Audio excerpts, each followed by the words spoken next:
안녕하세요. 보타임의 미국 소식입니다. 7월 7일 헤드라인 뉴스를 전해드리겠습니다. 보타임은 전 세계 지도자들이 많이 좌클릭을 함으로써 기업들의 경영이 점점 어려워지고 있습니다. 다국적 기업들은 조세가 낮은 나라로 본사를 옮겨서 조세 절감을 해오는 것이 세계적인 추세입니다. 최근에 많은 기업들이 글로벌화하여 본사를 어디에 두느냐에 따라서 회사의 수익이 많느냐 적느냐가 결정이 되곤 하였습니다. 투자자들에게 막대한 이익을 챙겨주기 위하여 회사 입장에서는 가급적이면 법인세가 적은 쪽으로 본사를 옮기는 것이 현명한 방법이기도 했습니다. 이에 대항하기 위하여 조 바이든이 주동을 하여 OECD 139개국을 상대로 국제 법인세 조약을 체결하고자 하였습니다. 즉 15%를 일괄적으로 어느 나라나 똑같이 적용을 하면 조세 포탈을 하기 위하여 본사를 옮기는 그런 꼼수는 미연에 방지하자는 차원에서 시작을 하였습니다. 그러나 오늘 제닛 옐린 재무부 장관의 발표에 의하면 OECD국 139개 중 130개국만 찬성을 하고 9개 나라는 반대를 하고 있다고 합니다. 9개 반대국 중에는 3개의 나라가 유럽연합 가맹국이기도 합니다. 에스토니아, 헝가리, 아일랜드 이들은 EU 소속입니다. 여기에 더하여 알바도스, 케냐, 나이지리아, 스리랑카, 페루, 세인빈센트 등 총 9개국이 참가를 하지 않겠다고 공식 발표를 하였으며 헝가리의 경우에는 지금 법인세가 9%이고 아일랜드의 경우에는 12.5%만 해도 자기들은 충분한데 구태여 세금을 더 올려서 자국 기업들에게 부담을 주기 싫다는 것이 명분이었습니다. 글로벌리스트들이 단합을 하여 전 세계를 상대로 세수 확보에 나섰으나 결국은 실패를 하는 것으로 보여지고 있습니다. 기업도 자국의 국민들이 일하고 있는 그 나라에 속한 것인데 나라가 세금을 더 많이 확보하기 위해 국제적으로 공조를 한다는 자체가 넌센스이며 자유시장 경제에 어긋나는 것이기도 합니다. 제발 그냥 냅둬요. 알아서 하게. 조 바이든이 푸틴을 만났을 때 랜섬웨어에 대하여 그 발생지가 분명히 러시아 땅에 있음에도 한마디도 하지 못한 조 바이든이 오늘 기자회견에서 랜섬웨어 공격에 대하여 기자들이 질문을 하자 그거 별거 아니에요. 별 피해가 없는 사건들입니다 하고 얼버무리고 넘어가고 있습니다. 그러나 지금 미국의 200개 이상의 기업이 랜섬 공격을 당하여 랜섬머니를 주고 있으며 심지어는 유럽의 스웨덴의 경우에도 한 회사가 7천만 불의 지금 랜섬웨어를 비트코인으로 지급하는 준비를 하고 있는 것으로 알려지고 있습니다. 자기 돈이 아니라고 너무 가볍게 여기는 것이 아닌지 아니면 다른 어떤 비하인드 스토리가 있는지 상당히 궁금합니다. 만약에 본인이 경영하는 기업이 저렇게 랜섬웨어 공격을 받고 있다고 하면 저렇게 태연하게 두 손 놓고 있을까 하는 의구심이 듭니다. 조 바이든 행정부의 만행이 날이 갈수록 점이 가경입니다. 오늘 젠 사키 대변인의 발표에 의하면 백신을 맞지 않는 사람들은 가가호 방문을 하여 강제로 백신을 맞히겠다고 발표를 하고 있습니다. 백신을 맞고 안 맞고는 개인의 몸뚱아리에 대하여 자기가 주장을 하는 것인데 왜 정부가 관리를 하는 것인지 알다가도 모를 일입니다. 백신하고 무슨 큰 관계가 있나 봅니다.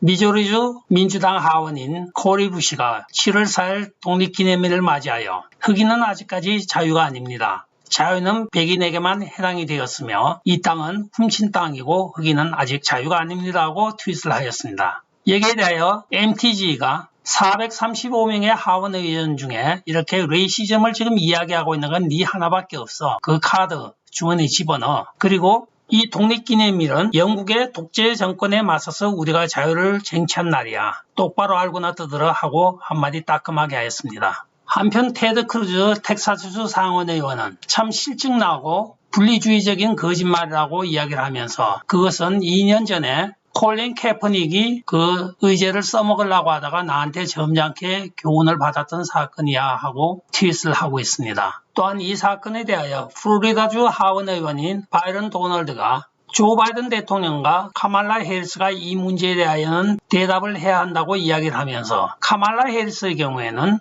인도계 흑인으로서 부통령직까지 올랐는데 자기도 지금 흑인으로 미국의 의회 의원으로 활동을 하고 있고 많은 사람들이 미국에서 자유를 누리고 있는데 지금 무슨 뚱딴지 같은 소리를 하고 있냐고 하면서 비난을 하였습니다. 이 코리 부시는 딱따구리 4인방에 2명을 더하여 원래는 딱따구리가 6인방입니다. 여기에 멤버였는데 요번에 자기가 어떤 이슈몰이를 하기 위하여 헛소리를 하였다가 된통당하고 있습니다. 말 한마디 잘못하였다가 본전도 못 건지고 망신만 당하고 있는 현실입니다. 세계 패권주의를 꿈꾸는 중화인민공화국에 대하여 일본이 반격을 하고 나섰습니다. 아소타로 일본 부수상에 의하면 만약에 중국이 대만을 침공할 시에는 우리는 미일 동맹에 의하여 즉시 대만을 방어할 것이라고 오늘 발표를 하였습니다. 역사적으로 대만은 일본과 상당히 친했습니다. 일본 부수상의 말에 의하면 한 번도 대만은 중국의 땅이 된 적이 없습니다. 우리가 2차 대전이 끝난 다음에 장개석 총통에게 우리가 그 땅을 이양해 준 것밖에 없는데 만약에 중공이 여기에 대하여 자기들 영유권을 주장하고 침공을 한다고 하면 우리가 즉시 반격을 할 것입니다고 공식적으로 발표를 하였습니다. 동맹도 미일 동맹 정도는 되어야죠. 아직까지 미일 동맹 관계가 굳건하므로 대만 방어에 대하여는 약간 안심을 해도 될 것 같습니다. 여러분들은 코스비 가족을 기억하실 겁니다. 여기에 코스비 가족의 아빠로 나오는 빌 코스비가 국민 아빠로 미국에서 상당한 인기를 끌었었죠. 1970년부터 시작되어 2010년까지 그가 이 프로그램에 하차할 때까지 그는 약 35명의 여성을 성추행하였다는 혐의로 기소가 되었습니다. 미국판 미투 사건에 연루가 된 그는 모든 것을 다 시인하는 조건으로 형량 합의를 하였으나 형량 합의를 하였던 검사가 그 고백 조건을 다시 기소를 하여 그를 2018년도 교도소에 수감을 시켰던 것입니다. 이것이 법적 절차에 하자가 있다고 하여 지난 주말에 빌 코스비는 무죄로 석방이 되어서 오늘 기자 인터뷰를 하고 있습니다. 상당한 보수 우파로 알려진 빌 코스비는 지금 미국에서 벌어지고 있는 문화말살과 또한 1월 6일 의사당 난입 사건은 메인스트림 미디어가 만들어낸 자작극이므로 그들은 미국 헌법을 파괴하려고 시도하고 있다고 비난을 하였습니다. 본인이 메인스트림 미디어에 의하여 당한 만큼 맺힌 것도 많았겠죠. 한편 그는 미투 사건에 대하여 자기는 지금도 무죄라고 주장을 하고 있습니다. 그러나 많은 메인스트림 미디어는 그가 35건의 성범죄를 저질렀다고 이야기를 하고 있는데 누구의 말이 진실일지는 오직 10만이 아실 것 같습니다.